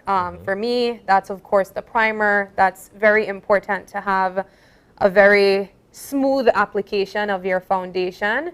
And then your highlight or your concealer to cover those dark spots under your eyes, or the bags if you have to work a early morning show, wink, wink. And of course, if you're into contouring, and that's something that I want to touch on because that involves applying to face shape. You can't use the same contour steps with every face shape. So could you give us an idea of the different, shapes of faces? We know we have the oval, the round. what are different contour steps that would apply to different shapes of faces? Usually we try to lift the face, so we usually start from the little ear downwards. And usually when you have rounder face, you want to like make it more elongated. Okay. So you want to bring it more downwards. And if you have more like, I guess, shorter face, you want to bring it more higher, so it shows that your face is like, I guess, longer. And like with you, her makeup looks really good. However, what I would change with her and her face shape, like I said, I would bring it up more, so she has more cheekbones. That's like a more angular look. Yes, yes. Perfect, Isani. It's really like an artist, you know, you're an artist at work and you're trying to create depth and highlight, of course, on an actual figure already, but your colors, the darkness and lightness is what really creates more structure to the face. And that's why whenever I think about persons that, you know, are against makeup, I mean, it could be argued that makeup is art. So don't be totally against it, guys. Nice, nice. I like how you say it's art, because it's art. Indeed, when we look at what Eileen has here on the table in terms of all of these brushes, all of these colors, and what have you, and being able to match, you know, the makeup with your skin tone and what have you, that is art. It is a great deal of being able to see that and bring that to life. Let's talk about the investment, Eileen, that comes with being a makeup artist. It's all beautiful. We see the glamour. And of course, when you set your prices, a lot of people might think, oh, I don't know if I want to spend that much for something I'll just wear for a few hours. Let's talk about the investment of the products that we wear on our faces. Makeup is expensive. Just one product sometimes costs just $150. And usually when we price our products, we usually, if I use one product, it's $1. And at the end of the day, I would use like 100 different products, but obviously I can't charge the dollar each. And that's why sometimes makeup is expensive, because, you know, we have to always repurchase it and restock. And especially when we're talking utensils, for you as a makeup artist, that's totally different from using your brushes for only your face. You have to make sure that you're sanitary as well. So you have to make sure that you're not using, you know, the same brushes that you'd use on me on someone else. You know, you have to constantly be cleaning your products or using disposable, I assume, spoolies or certain things, you know, for different parts of the makeup itself. So let's talk about your prices. What are your prices in terms of a face? I charge depending on the look most of the times, but recently I've been charging like one set price, so it's easier with everyone. So whatever look you come with, I charge one price. Okay. It should be depending on the look, but again, to make life easier, I charge one price, and it's usually like around $75, depending again, and it includes lashes and whatnot. Okay. So in your line of work, Eileen, are there like, how do I say, are there high time, low time in terms of the demand on your makeup services? Yes, usually for Christmas is the like high season, and right now, but the Christmas, especially since it's, you know, New Year's, Christmas, New Year's Eve, that's when I get the most people, and I usually work from 4 a.m. to like 10 a.m. on those Christmas dates, and I have no break at all. But again, this right now, prom, graduation, and parents' night are usually my high season, and December. Do you do weddings as well? Yes, I do weddings. Currently, I'm not doing like they call like house calls. Since I get more work at home and I get to, you know, bring in more people than house call. Cause house call, if I go to somewhere, if it's far, I would take like an hour, and that hour I could have been like doing someone else's makeup. So yeah, I do go sometimes. So when it's like a large group, or if they ask really in advance, then I would do it maybe 1 or 2 persons. They just have to ask me, and then we can work it out. Naturally carries a different charge, right? Yes. So let's talk about the makeup that I have on right now. What are you going for? Right now, I'm just going for something they call like natural glam, not too glam, not too natural, just like a like in between. And I usually do that on myself because I obviously want to still look like I have a little bit of makeup on, but not too much that it looks cakey. And that's what I usually do on most of my clients, a little in between. If they ask for natural, I do natural. If I ask for more glam, I would obviously do more glam. But right now I'm doing a little, again, a little in between. And in between. It usually works with everyone. Sorry. And when it comes to prom, I mean, have you done any girls so far for prom season? Yes, we just had prom, if I'm not mistaken, last week. Yes, So I was booked all evening. Oh, wow. Yes. Usually people don't want to come in the morning for prom. Obviously, since prom is the... It's later in the night, yes. right? So yeah, they So don't I wanna... usually book in the evening for prom. But I was really, really busy, tired. And then right after the session, I went to go see my girls and take pictures of them. Let's talk about the reaction of these girls and women in general when they see themselves transformed by the power of makeup. Usually when they, obviously see themselves, they always get happy and, they say, oh, I look so different, but like in a good way. And I like when they say that because makeup, you want to look different. You don't want to look the same when you put makeup on. You want to look a little different, but still you. And usually makeup makes you a little bit more confident as well. So, yeah. It removes whatever impurities, perhaps you'd say. Yeah. And I mean, that's a huge debate, I'd say, that takes place amongst persons that are for makeup and against, where they see the power of makeup that transforms faces that look almost nothing like the end result. What do you say to persons that feel that makeup is almost like a weapon of evil? I don't know. Really, I'm a little nervous. That's a good question, right? Yeah, especially a lot of men are like, nah, we need a natural date. I prefer natural date. We don't do makeup for them. We do makeup for ourselves. To feel confident and feel happy. Yeah. That's interesting. That's interesting. Looking good, Sab. All right. I'm feeling there. good. Yes, I'm feeling confident already. Oh, I want to talk about highlight because I remember back in the boxy brows era, highlight was a really big makeup product used during that time, and it's not so much as popular anymore. People are going for, as I mentioned, the more natural look. Where back in the day, Isani was almost like someone was shining a flashlight right at the edge of your cheekbones. Yeah. It was like it was so bright. You'd have to wear sunglasses. And it goes right back to my same question again. How do you make sure that you are up to date with trends? Yep, that's the question. Again, since I'm a self-taught makeup artist, I usually just like watch the YouTube videos and what's not to more or less know what's going on in the trends. And from that, I just copy it and do it on my clients. Okay.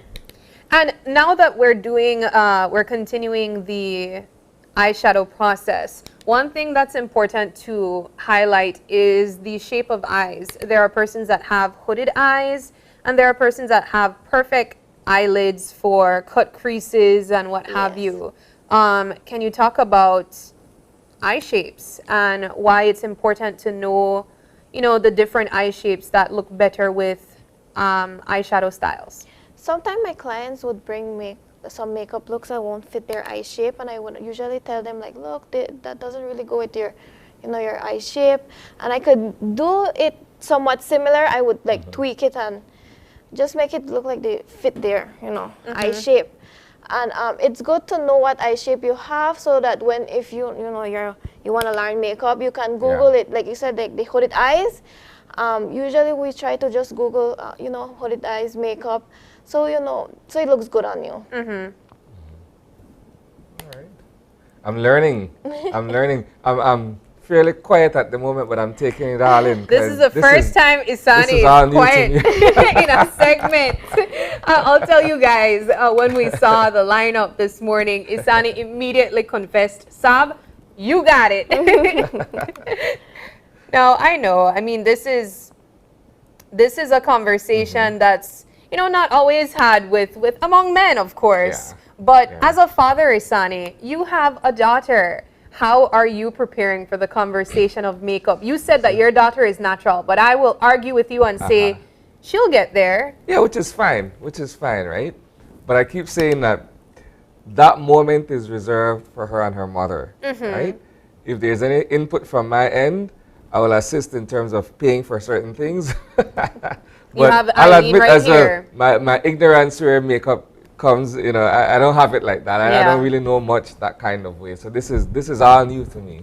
You know, makeup used to also be associated with like a coming of age process as well. Yeah. I remember as a child not being allowed to wear red nail polish or darker lipsticks because you're only allowed to wear that when you're like 16 years old. Okay. How do you look at makeup, Isani, when it comes to a father and knowing that your daughter will be interested in that as well in the future? Do you think that it's something coming of age as well? Yeah, for the most part, because I'll be honest with you in saying this, right? My own rules are, you know, no lipstick, no nail polish of any sort until you reach a certain age. Because I believe in preserving your childhood.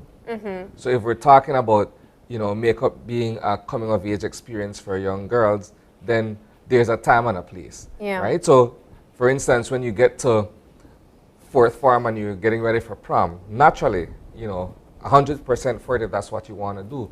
But I mean, not in primary school and not, you know, and while some parents find it to be cute, you know, I come from a different. See, though, when you're prolonging that coming of age experience, you're missing the opportunity of having Eileen's. She started at the age of, you know, as young as being in standard 6. Eileen has a lot of work. She just told you that. She's completely occupied, right? Right, Eileen?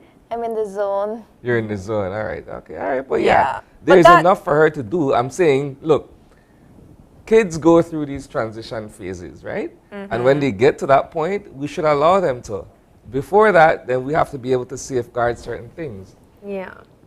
No, that's definitely a debated conversation when it comes to makeup and children and what they're allowed to use. Yeah. Oh my gosh, I look so crazy and you need to let the public know what's happening. Right now we're doing baking. Okay, so she's baking my face. So we highlight some certain areas. And just to make you look more brighter in pictures, those areas will look a little more lighter than the rest, but that's, you know, that's the style. So we're doing baking, and again, this helps lift up the cheekbones. Yes, the cheekbones. Again, the illusion that's created because, you know, I do have a little flesh. Flesh on the face? Yeah, I have a little flesh on the face recently. But that's another thing that I want to point out when it comes to baking, because there's special ways to do makeup for night and for day, especially if you're trying to take pictures during the night. One of the biggest, I guess, fears of persons with makeup that choose to use it at night is the hope that the flashback won't show. Flashback is a white cast under the eye that looks almost ghostly. Can you talk about that?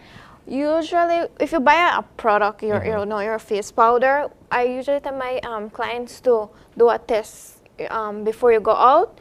You go in like a dark room, and then with the flash, you take a picture, and then you see if it, you know, has the flashback. And if it does, obviously try not to use the powder again. And if you don't want to waste the powder, you can use the powder only in the day time. So that's a little trick you can do. So is that something that you take into consideration during prom season? Because a lot of photos are being taken and it's obviously nighttime. And I imagine that would be one of the biggest fears of these girls going to prom, not wanting to look like ghosts.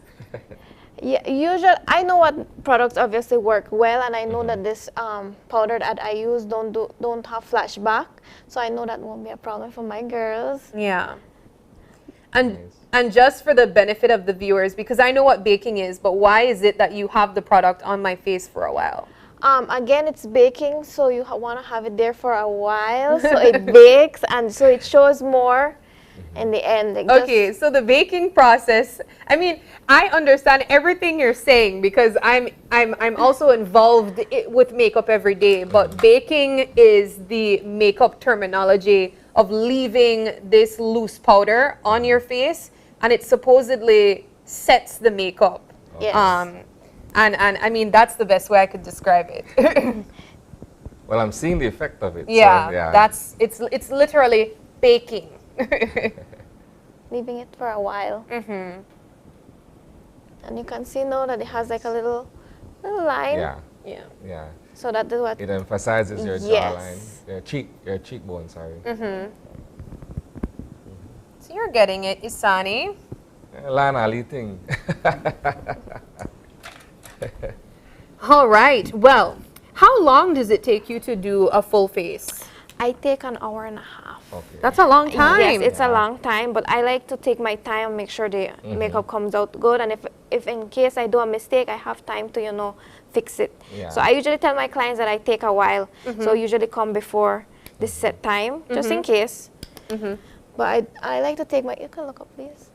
Oh. Yes. Yeah.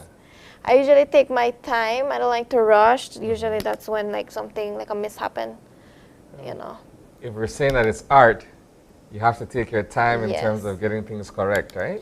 And sometimes I do have to rush and it ends up coming out better than when I take my sweet time. Yeah, I know how that goes. That means you work well under pressure. Right. But I still like to take my time. And I like to ask my clients in between or in the end if they want to change anything just in case. Because everyone has their own preference. And sometimes some of my clients would be like, oh, I don't like that much blush.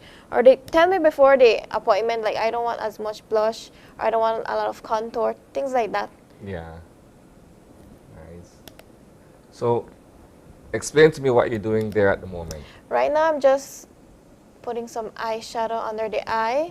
So it just look like seamless. I'm not talking because for some reason I feel like if I talk, it'll go in my eyes. You're blinking down like low, yeah. so rapidly, Sab. Yeah. Like I said, this is my first time getting this done professionally. I'm usually the one in my face, so I'm not used to. This is overstimulating for me, almost. Now we're gonna do lips. Ooh. So right now I'm just adding a lip liner. I'm sorry. Okay.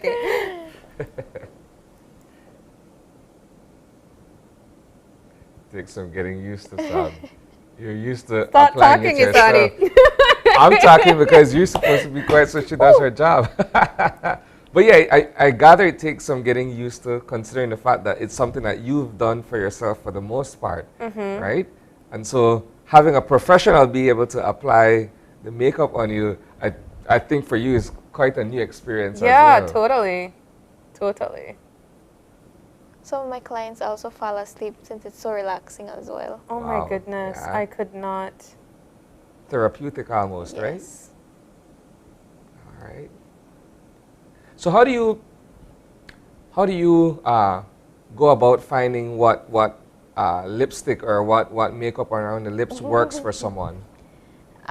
Some of my clients would come and they already know what they want, but I usually use a general color for everyone that works. Yeah. But if you have like obviously a little darker skin, you don't want to go too light, and if you're too light, you don't want to go too dark because it look too bold. Things like that.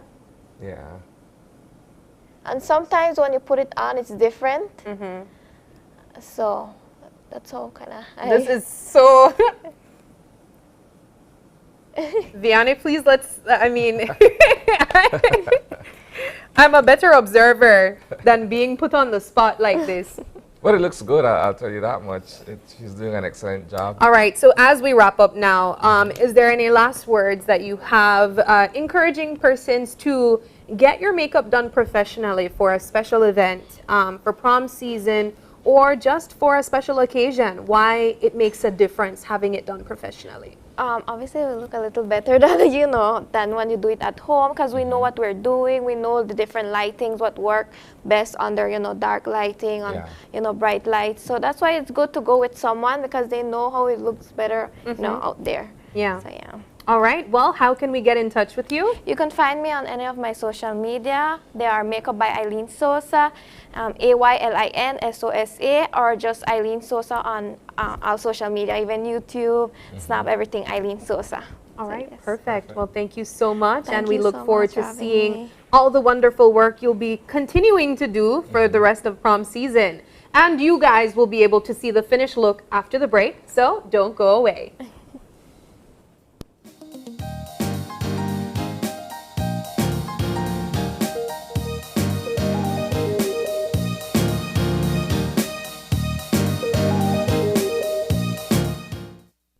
Investment Services Explained.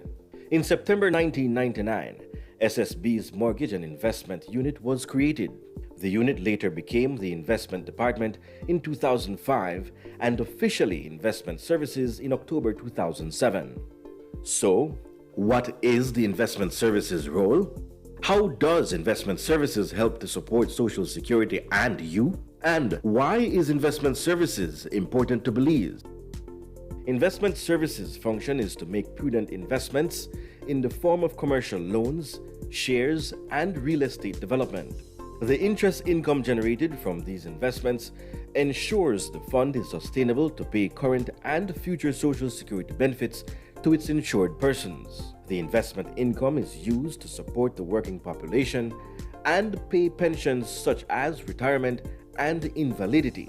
Additionally, investment loans support economic development through commercial loans to startup and existing businesses while aiding in increased production of goods and services. We can expect investment services to continuously impact the lives of every insured person through Social Security pensions. Investment services will continue to support the Belizean economy through secure investments in various industries. And that is why investment services exists. Social Security Board, an investment for you, your family, your future.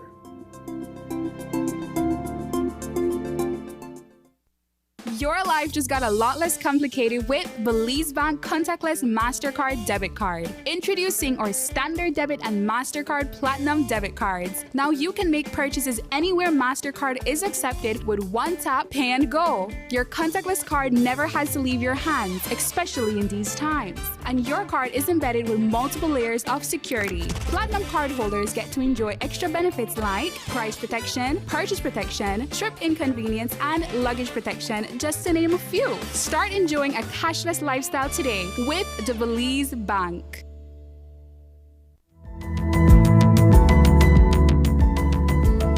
Smart introduces Real Unlimited Postpaid Plans, providing customers with unlimited talk, unlimited text, and unlimited data. Now that's a real great deal. With Smart Plus, Share 1 and 2, and Enterprise 1 and 2 plans, you can talk as much as you want, text as much as you want, and for the first time ever in Belize, you can enjoy unlimited data with your postpaid plan. So come in and sign up for an unlimited postpaid plan and enjoy limitless possibilities. In addition, other plans such as the Flex Junior, Choice, and Select have been boosted with a lot more talk, text, and data, providing you with the best value for your budget. Be unlimited with Smart. It's time to power your dollar with Smart. Here's your chance. The stage is waiting. We're looking for talented Belizean singers for another season of KTV The Remix. KTV auditions will take place on Saturday, June 3rd and Sunday, June 11th, starting at 9:30 a.m. to 3:30 p.m. at Channel 5 on Coney Drive in Belize City. We're also now accepting online submissions. 2-minute videos can be emailed to producer at channel5belize.com or DM KTV Remix on Facebook. Deadline, Sunday, June 11th at 5 p.m. Come be a part of the biggest singing competition of the year. KTV The Remix, only on Channel 5.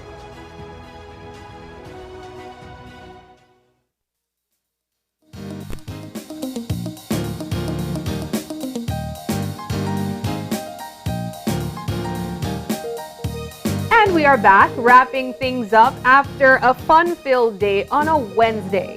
Isani, we started from citrus industry to conversations on mental health, and of course closing things off with some makeup. I have to say it was it was a pleasure watching you trying to survive. I was saying to you, it almost felt brutal. Yes. But of course, this is our final product. We had Eileen Sosa with us, a professional makeup artist, and she was giving us some tips and tricks on how to prepare ourselves for that special event. But of course, it's prom season, so that's more than likely what is taking place for most girls. But of course, she showed some of her tricks on me, and this is what we have here. I love the official look. I think it's gorgeous. It's gorgeous for TV. It's gorgeous for any event, really. And if you would like to get in touch with Eileen, of course, she left her social media handles where you can get in touch with her. It's been an interesting show.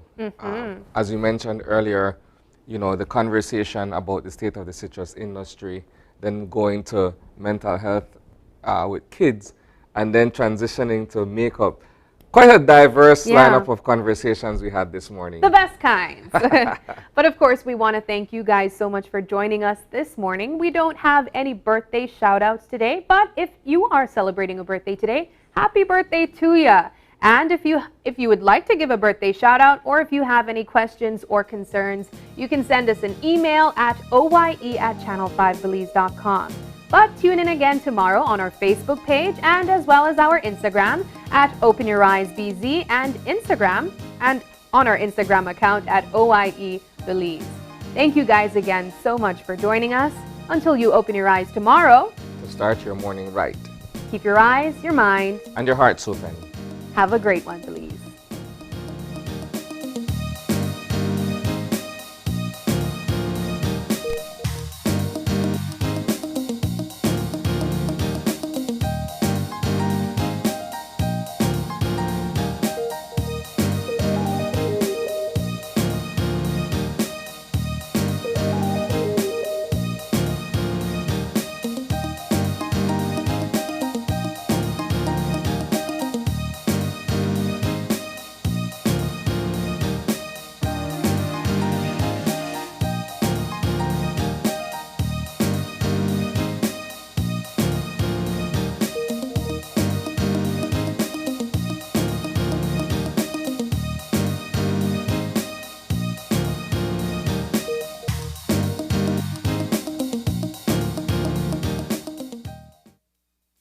Open Your Eyes was brought to you by the Belize Bank.